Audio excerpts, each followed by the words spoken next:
CM Revanth Reddy అసలు actually నిజానికి చాలా రోజుల తర్వాత ఫస్ట్ ఆఫ్ ఆల్ నేను వాట్ ఎవర్ ఇట్ మేబీ ఏమైనా జరిగినా 10 సంవత్సరాల తర్వాత అసెంబ్లీ చర్చ జరగడం చూస్తున్నాను నేను లిటరల్లీ. అంతకుముందు అసెంబ్లీ కవరేజ్ అంటే చాలా ఆసక్తిగా ఉండేది నిజానికి తెలంగాణ అజిటేషన్ కంటే ముందు. ఆ టైంలో ఈవెన్ రాజశేఖర్ రెడ్డి గారు, చంద్రబాబు గారు వీళ్ళందరూ ఉన్నప్పుడు టైంలో బాగా ఉండేది కవరేజ్. అంతకుముందు ఇంకా బాగుండేది, బట్ డిక్లైన్ అవుతూ వచ్చింది. బట్ లాస్ట్ 10 yearsలో మాత్రం అసలు దెర్ ఇస్ నో సెషన్ లేదు, అంతా వన్ సైడెడ్గా ఉండేది. కేసీఆర్ గారు పవర్ పాయింట్ ప్రెజెంటేషన్లు అవి మాత్రమే చూసిన సందర్భాలు. సో పోన్లే అట్లీస్ట్ ఈ సెషన్స్ మాత్రం కొంత ఇటు అపోజిషన్ నుంచి మాట్లాడుతున్నారు అండ్ అధికార పార్టీ వాళ్ళు మాట్లాడుతున్నారు. ఇష్యూస్ మీద ఏదో డిస్కషన్ అయితే నడుస్తోంది. సో ఫస్ట్ అదొకటి. దాంట్లో వాళ్ళ ఒక కీలకమైన వ్యాఖ్య చేశారు. మనం డిస్కషన్స్ గురించి మాట్లాడకపోయినా ఆయన తీసుకున్న ఒక సబ్జెక్ట్ ఏంటంటే ఈ గవర్నమెంట్ స్కూల్స్ని కొంత వాటిని పటిష్టం చేయాలి, ప్రమాణాలు పెంచాలి అనే అంశానికి సంబంధించి ఆయన చెప్తున్న మాటలు ఏంటంటే, నిజానికి పిల్లలు గవర్నమెంట్ స్కూల్లో చదువుకుంటేనే వాళ్లకు ఈ లోకల్ బాడీ ఎలక్షన్స్లో పోటీ చేసే అవకాశం ఇచ్చేలాగా ఒక ప్రణాళిక ఉంటే బాగుంటుంది అని ఒక సజెషన్ వచ్చింది అని ఆయన ప్రస్తావించారు. నిజానికి గవర్నమెంట్ స్కూల్స్ని వాటి క్వాలిటీ ఆఫ్ ఎడ్యుకేషన్ వాటిలో పెరగాలంటే మనం చాలాసార్లు మాట్లాడుతూనే ఉన్నాం. ప్రైవేట్ స్కూల్స్ ఇబ్బందులు, లేకపోతే గవర్నమెంట్ స్కూల్స్ ఇట్లాంటి పరిస్థితుల్లో మనం చాలాసార్లు అంటున్నాం.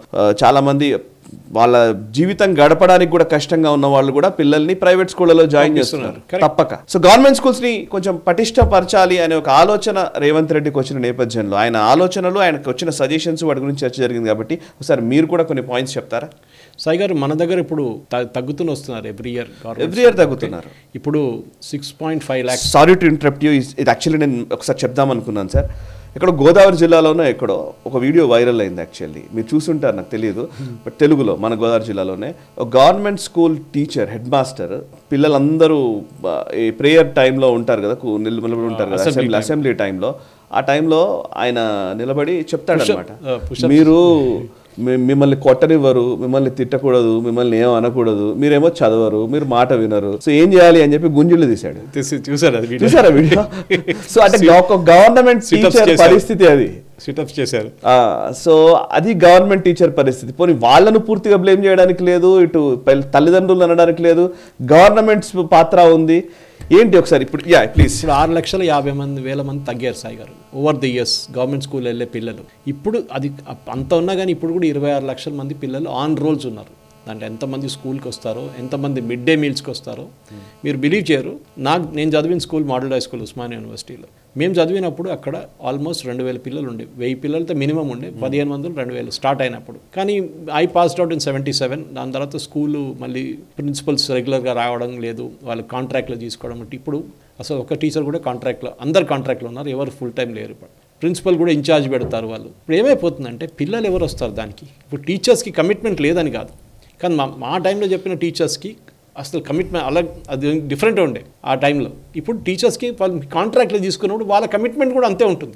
15,000 ఇస్తే 15,000 పనే చేస్తారు వాళ్ళు, అంతే కదా. ఓకే, కానీ మీరు గవర్నమెంట్ ఉద్యోగం ఇచ్చారనుకోండి, వాళ్ళు రేపటి నుంచి టైంలో రారు. కాంట్రాక్ట్లో ఉన్నప్పుడు మీరు రాకుండా మీకు డబుల్ కట్ చేస్తారు డైలీ.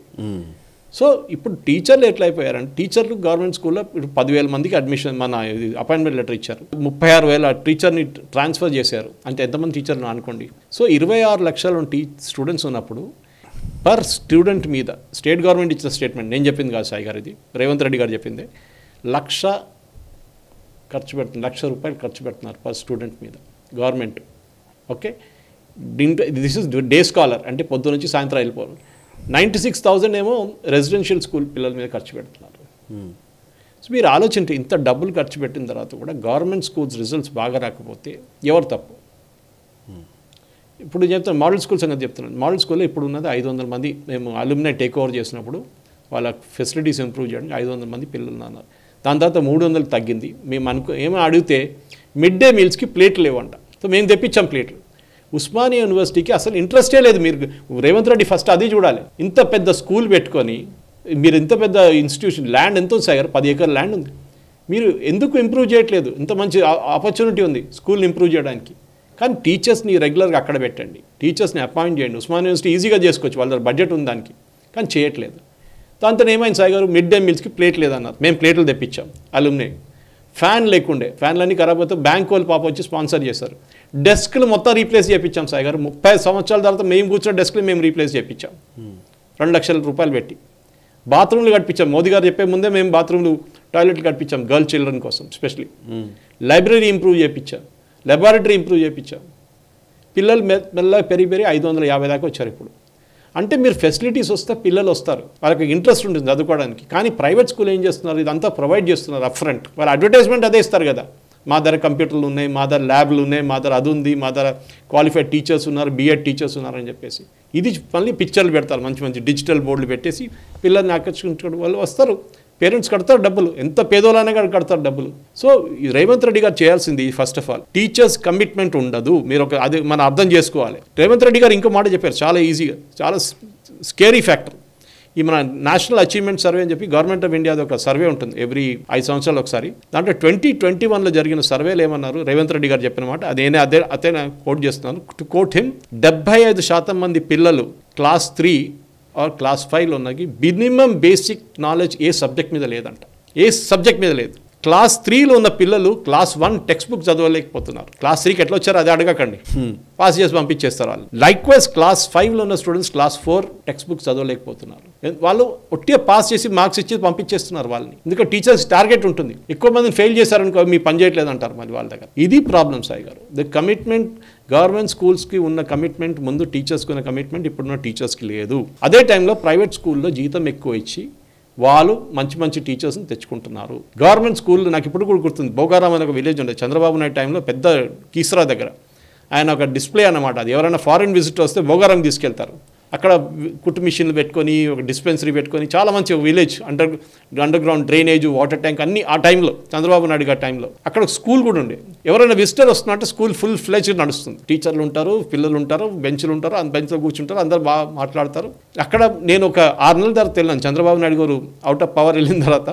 రాజశేఖర రెడ్డి గారు వచ్చిన టైపు వెళ్ళాను సాయి గారు. అక్కడ వెళ్తే ఒక టీచర్ కూడా లేరు. ఏంట్రా అని అడిగితే అంటున్నారు, సార్ వారంకి ఒకసారి వచ్చి సంతకం పెట్టి వెళ్ళిపోతారు సార్, ఇక వారానికి 2 రోజులు వస్తారు సార్. ఇదే నేను మన్ననూరులో చూశాను, మన్ననూరు మన నల్లమలలో. అక్కడ ప్రైమరీ హెల్త్ సెంటర్లో డాక్టర్ రారు, వారానికి ఒకసారి హైదరాబాద్ నుంచి వచ్చి సంతకం పెట్టేసి వెళ్ళిపోతారంట. ఇది మన ప్రాబ్లం. మన బయోమెట్రిక్ పెడతారా, అది కూడా బయోమెట్రిక్ కూడా వీళ్ళు ఎట్లా ఆడుకుంటారు, దాంతో కూడా కమిట్మెంట్ అనేది లేదు. ఎందుకంటే వాళ్ళకి ఎందుకు గవర్నమెంట్ ఉద్యోగం కావాలి, ఇది రేవంత్ రెడ్డి గారు అర్థం చేసుకోవాలి ఫస్ట్. గవర్నమెంట్ ఉద్యోగం వస్తే నేను పని చేయక్కర్లేదు, నేను నాకు ఉద్యోగం నుంచి ఎవరు తీయలేరు. యూఎస్ లాగా కాదు, ఇప్పుడు డాజ్ లాగా వాళ్ళు ఫైర్ చేసేస్తున్నారు గవర్నమెంట్ ఎంప్లాయీస్. మన ద్వారా ఫైర్ చేస్తారా మీరు, చేయలేరు మీరు. Correct. So they take it as a opportunity. నన్ను ఎవ్వడు ముట్టలేడు, మ్యాక్సిమం నన్ను ట్రాన్స్ఫర్ చేస్తాను, నీళ్ళలోని చోటుకి పంపిస్తాను, నన్ను పోనీయండి అంటాడు. ఆ డబ్బులు ఇచ్చి మళ్ళీ నేను వచ్చేస్తాను వాపస్, ఇక్కడ హైదరాబాద్కి వచ్చేస్తాను. So it's not a easy solution Sai గారు, ఇది చాలా పెద్ద ప్రాబ్లం. రేవంత్ రెడ్డి గారు దీని మీద ఇంకా కొంచెం దృష్టి పెట్టి ఇంకా కొంచెం మంచిగా ఎఫర్ట్స్ పెడితే గవర్నమెంట్ స్కూల్స్ని, ఇప్పుడు కేరళ ఎగ్జాంపుల్ తీసుకోవచ్చు. కేరళలో ఎయిడెడ్ ఉన్నారు, అన్ఎయిడెడ్ ఉన్నారు, గవర్నమెంట్ స్కూల్స్ ఉన్నారు. ఎయిడెడ్ అండ్ గవర్నమెంట్ స్కూల్స్లో చాలా మంది పిల్లలు ఎప్పుడు కూడా చదువుకుంటున్నారు. ఎందుకంటే అక్కడ టీచర్ రాకపోతే ఇంటికి వెళ్ళి గుంజుకొని తీసుకొస్తారు టీచర్ని, వాళ్ళ పేరెంట్స్ వెళ్ళి. పేరెంట్ టీచర్స్ అంత యాక్టివ్ అక్కడ. గవర్నమెంట్ హాస్పిటల్ కూడా అంతే, అక్కడ ప్రైమరీ హెల్త్ సెంటర్లో డాక్టర్ రాకపోతే వాళ్ళ ఇంటికి వెళ్ళి కొట్టి తీసుకొస్తారు వాళ్ళని. సో భయం ఉంది వాళ్ళకి, ఇక్కడ భయం లేదు. గవర్నమెంట్ పనిష్ చేయరు, గవర్నమెంట్కి భయం. రేపు ఎలక్షన్ వస్తే ఎలక్షన్ బూత్లో ఈయన ప్రిసైడింగ్ ఆఫీసర్గా కూర్చుంటాడు, మా ఓట్లు పోతాయని. ఇది ప్రాబ్లమ్ సాయి. ఇప్పుడు మీరు అంటుంటే ఈ మాటలు రేవంత్ రెడ్డి మాట్లాడింది కౌన్సిల్లోనే మాట్లాడారు, ఆయన శాసన మండలిలో. అక్కడ టీచర్స్ ఉన్నారు కదా, టీచర్స్ ఎమ్మెల్సీస్. నేను అదే పాయింట్ చేస్తున్నాను. యాక్చువల్లీ ఉన్న టీచర్స్ ఎమ్మెల్సీలు 3 ఉన్నారు. శ్రీపాల్ రెడ్డి ఏమో ఆయన పిఆర్టీ నుంచి ఉన్నారు, బట్ మిగతా 2 బీజేపీ నుంచి, మల్కా కుమరయ్య కావచ్చు, ఏవిఎన్ రెడ్డి కావచ్చు, వీళ్ళిద్దరూ ప్రైవేట్ ఇన్స్టిట్యూషన్స్ నడిపేవాళ్లే. లిటరలీ నేను మొన్ననే ఎవరో బీజేపీలోనే ఒక వ్యక్తి చెప్తున్నారు యాక్చువల్లీ నాకు, టీచర్స్కి సంబంధించి. సో ప్రైవేట్ యాజమాన్యాలకు సంబంధించిన, ఇప్పుడు మీరు మల్లారెడ్డి గారిని చూశారనుకోండి, మల్లారెడ్డి గారికి ఆయనకున్న ఎడ్యుకేషన్ ఎంపైర్ అయ్యేది ఆల్మోస్ట్, పెద్ద పెద్ద యూనివర్సిటీస్ దగ్గరికి ఆయనకు అన్నీ ఉన్నాయి. సో నిజానికి టీచర్స్ ఎమ్మెల్సీ అనే కాన్సెప్ట్ వచ్చిందే నిజానికి ఒక మోడల్ లాగా ఉండడం కోసం కదా. ఉపాధ్యాయులు, గురువులు, వీళ్ళు నెక్స్ట్ జనరేషన్ భావి తరాల్ని పైకి తీసుకొచ్చేవాళ్ళు, వాళ్ళ రిప్రజెంటేషన్ శాసన మండలిలో ఉండాలి కదా. ఇప్పుడు పాయింట్ ఏంటంటే గవర్నమెంట్ స్కూల్స్ గురించి చర్చ, గవర్నమెంట్ స్కూల్స్ ని స్ట్రెంథెన్ చేయాలనే చర్చ. ఎగ్జాక్ట్లీ. ఇప్పుడు ప్రైవేట్ ఇన్స్టిట్యూషన్స్ సంబంధించిన వాళ్ళు వీటిని ఎంకరేజ్ చేస్తారా, ఈ ప్రశ్న ఉంది ఒకటి. చేయరు సాయి గారు. ఆబ్వియస్లీ ఇప్పుడు కొమరయ్య గారు తీసుకోండి, ఆయన దీనికన్నా ముందు మల్కాజిగిరి ఎంపీగా ట్రై చేశారు. అవును, బీజేపీ పైపు నుంచి రాలేదు టికెట్. ఆయనకు పల్లవి స్కూల్స్ ఉంది, నడిపిస్తారు. There is no dispute about the school. Dispute ఏం లేదు. వాళ్ళు నేనేం చెప్తున్నా అంటే గవర్నమెంట్ స్కూల్స్ కూడా ఆ స్టాండర్డ్ అచీవ్ చేయడానికి ట్రై చేయాలి. ఎగ్జాక్ట్లీ. అది చేయట్లేదు, మోటివేషన్ లేదు వీళ్ళకి. ప్రైవేట్ స్కూల్ అట్లా కాదు, మీరు పని చేయకపోతే మీకు ఉద్యోగం ఉండదు. సింపుల్. ఆ భయం ఉండాలి. మీరు లైఫ్ లాంగ్ కాంట్రాక్ట్ ఇస్తున్నారు, మీరు టీచర్ పట్టుకోండి అపాయింట్మెంట్ లెటర్, దానికోసం కష్టపడి అమీర్పేటలో కానీ దిల్సుఖ్ నగర్లో ఉండి గ్రూప్ 1 గ్రూప్ 2 గ్రూప్ 3 గ్రూప్ 4 అన్నీ రాసుకొని వాళ్ళు వస్తారు. మీరు ఆ కాంట్రాక్ట్ ఇవ్వండి, 5 సంవత్సరాలకే మీ కాంట్రాక్ట్ ఉంటుంది, మీ పర్ఫార్మెన్స్ మీద మిమ్మల్ని ఎక్స్టెండ్ చేసుకుంటారు, అప్పుడు చూడండి డిఫరెన్స్. టకాటకాన్ని పని చేస్తారు బాగా. ఇదే పని సెక్రటరీలో కూడా ఉండాలి. మీరు ఎన్ని ఫైల్స్ మూవ్ చేశారని కాదు, ఎఫిషియన్సీ ఏంటి మీకు. కరెక్ట్, అన్నిట్లో ఎఫిషియన్సీ లెక్క. డాజ్ మనకి ఇక్కడ డాజ్ కావాలి, మోదీగా చేశారు బై ద వే, డిబేట్ మీరు చేస్తారు. ఆయన అన్ని డిపార్ట్మెంట్, చాలా డిపార్ట్మెంట్ మర్జ్ చేసేసారు, చాలా మంది ఎక్సెస్ మంది తీసేశారు, అక్కర్లేదు, మిగతా డిపార్ట్మెంట్ పంపించేది, రిటైర్ అయిపోయారు కొంతమంది, ఎవరిని ఎక్స్ట్రా తీసుకోలేదు, కథం, మీ యావరేజ్ పడిపోయింది, మీది వేజ్ బిల్ తగ్గుతుంది.